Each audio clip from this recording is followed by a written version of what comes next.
sacred forms of Ishwara can be found on altars, in temples, shrines, and homes around the world.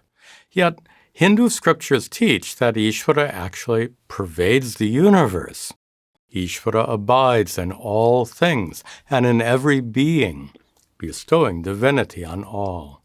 For this reason, just like you can meditate on Ishwara's sacred form on an altar, you can also meditate on Ishwara's divine presence in yourself, on the altar of your heart, so to speak. Vedanta teaches that Ishwara abides in every living being as the underlying fundamental reality that's the ultimate source of both existence and awareness. So your physical body pulses with life due to Ishwara's presence. Your powerful intellect and rich emotions are active due to Ishwara's presence. In the Bhagavad Gita, Sri Krishna says, O Arjuna, Ishvara tishtati, Ishvara abides, hriddeshe, in the hearts, sarva bhutanam, of all creatures.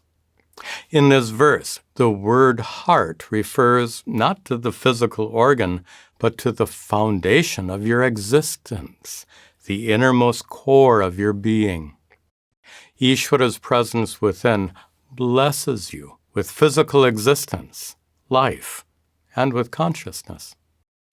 A traditional metaphor depicts your body as a temple and your heart as the temple's innermost chamber, the sanctum sanctorum, called Garbhagriha in Sanskrit. Just like Ishvara's consecrated form resides in the sacred Garbhagriha of every temple, in the same way, Ishvara resides in the heart of every person. The aptness of this wonderful metaphor is not accidental. The architecture of most Hindu temples is based on this very idea.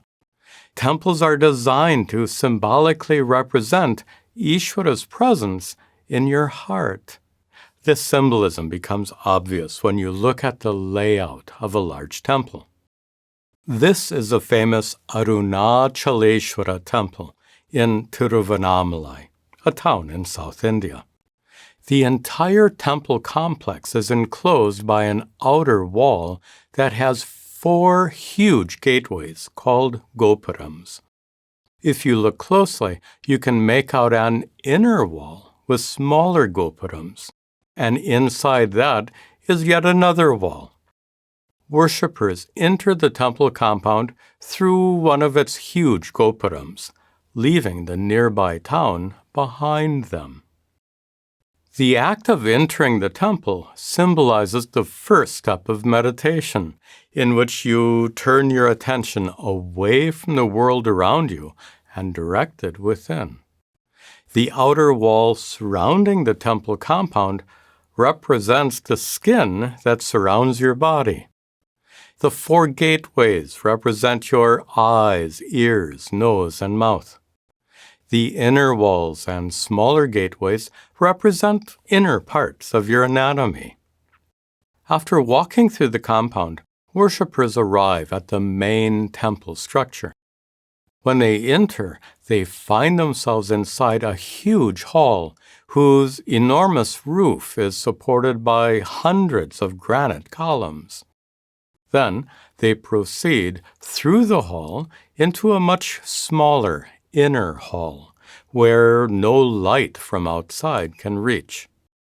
The dark inner hall represents your mind after it's been quieted by the practice of meditation. Deep within the temple's inner hall lies the sacred chamber, the Garbhagriha.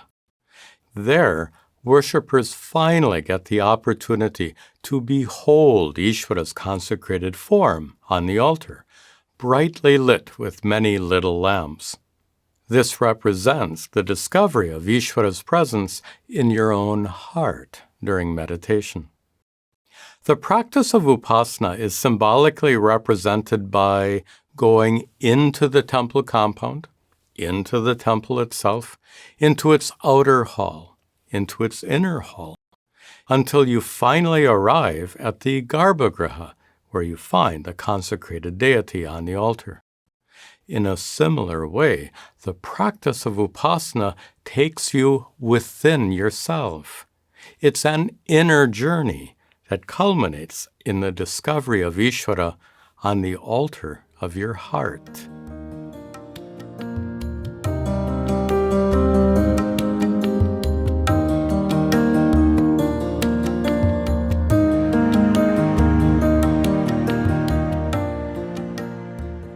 In the practice of Upasana, it's often helpful to imagine or visualize Ishwara's divine presence in your heart. Scriptures prescribe various ways to do this.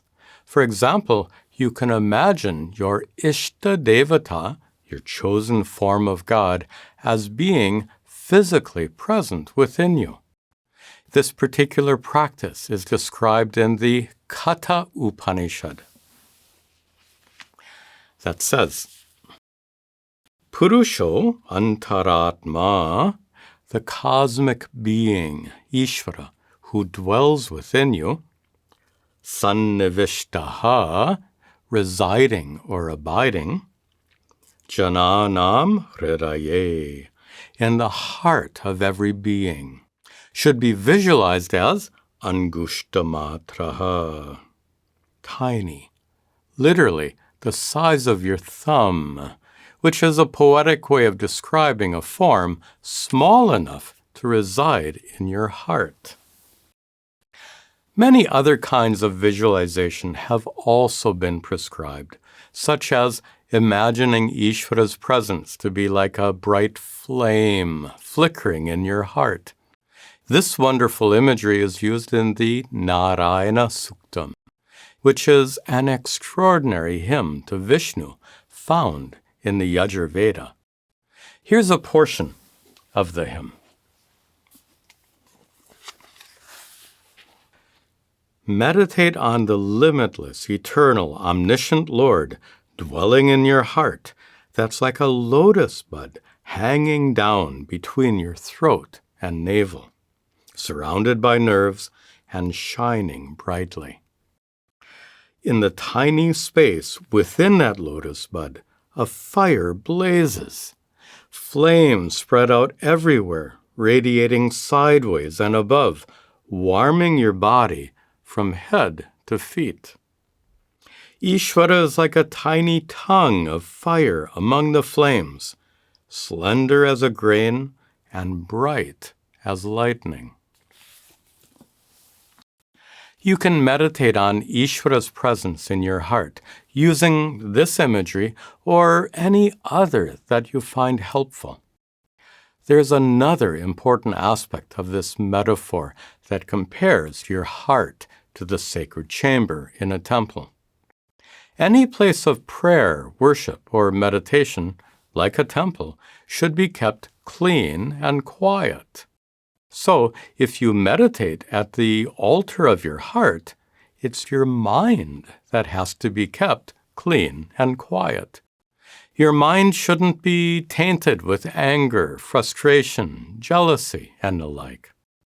As we discussed before, the first two limbs or angas of yoga prescribed by Patanjali, yama and niyama, prohibitions and observances, are specifically intended to help you maintain inner purity, purity of mind.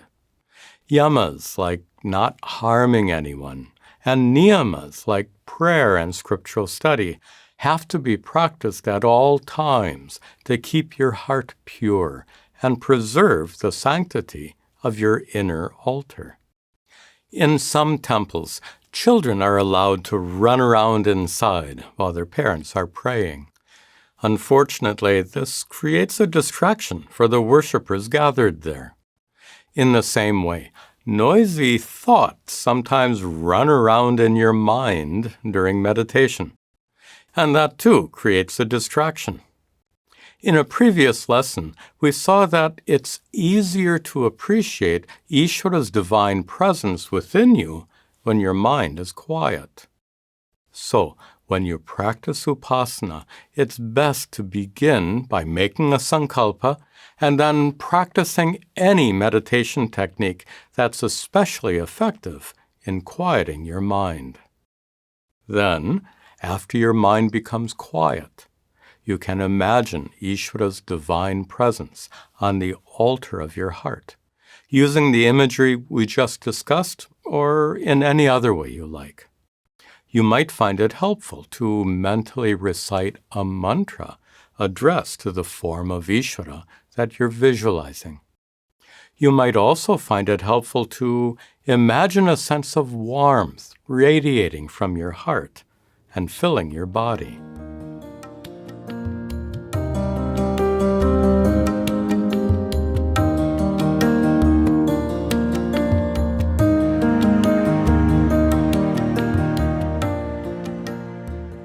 Since Ishwara pervades the entire universe, in principle, you can appreciate Ishwara's divine presence anywhere, not just inside a sacred temple or on the altar of your heart.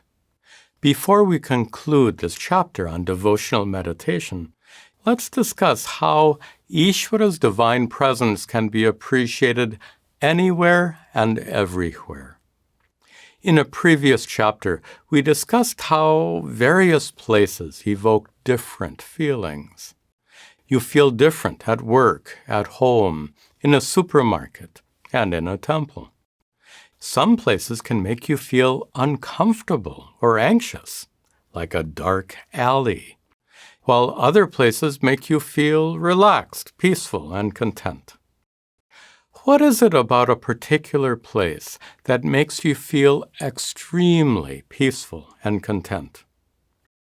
Would you feel peaceful in your own home if it was completely vacant, having been unoccupied for many years?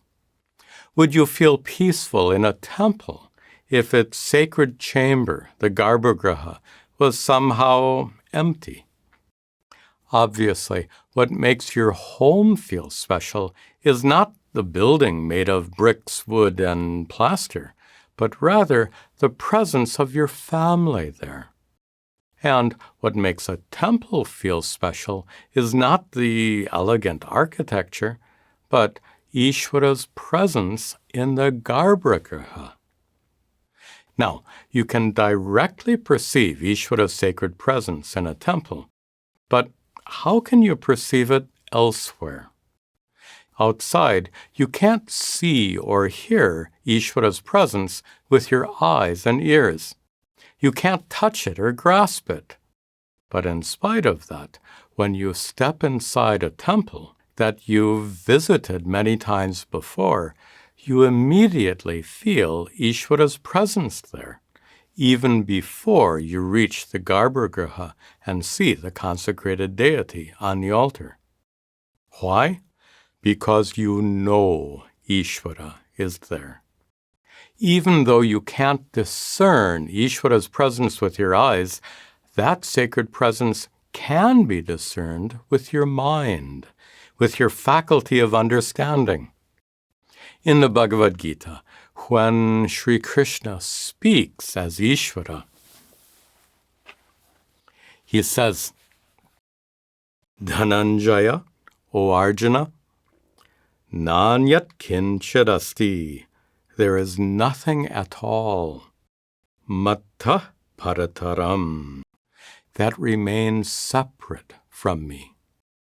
Mai sarvamidam protam, everything is strung on me. Sutre manigana iva, like gemstones on a thread.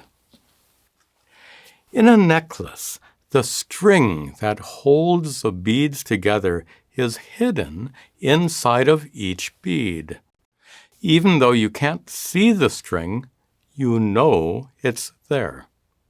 Likewise, even though you can't see Ishwara's presence outside the temple, you can know or understand that Ishwara is present in everything.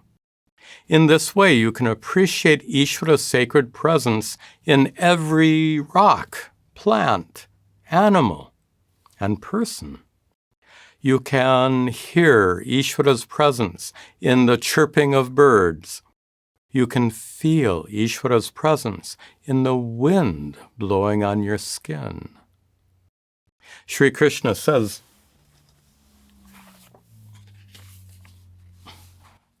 Kaunteya, O Arjuna, Rasoham apsu. I am the wetness of water. Prabhasi shashi suryayoho. I am the light of sun and moon. Punyo gandha prativyam. I am the sweet smell of earth. Teja chasmi vibhavasau. And I am the brilliance of fire. As we discussed in the previous chapter, you see what you look for. When you go outside, you might see buildings, cars, and streets. But if you look for Ishwara's presence, you can discover it everywhere, with the help of the teachings we just saw. You can learn how to appreciate Ishwara's presence as the hardness of concrete, as the tallness of buildings, and as the speed of each moving car. The next time you go for a walk outside in a park or around your neighborhood, you can turn it into a wonderful practice of Upasana by reflecting on these teachings and appreciating Ishwara's presence all around you. Instead of walking through a park, you might find yourself walking through Ishwara. This lesson concludes the chapter on devotional meditation. In the next chapter, we'll discuss advanced meditation techniques.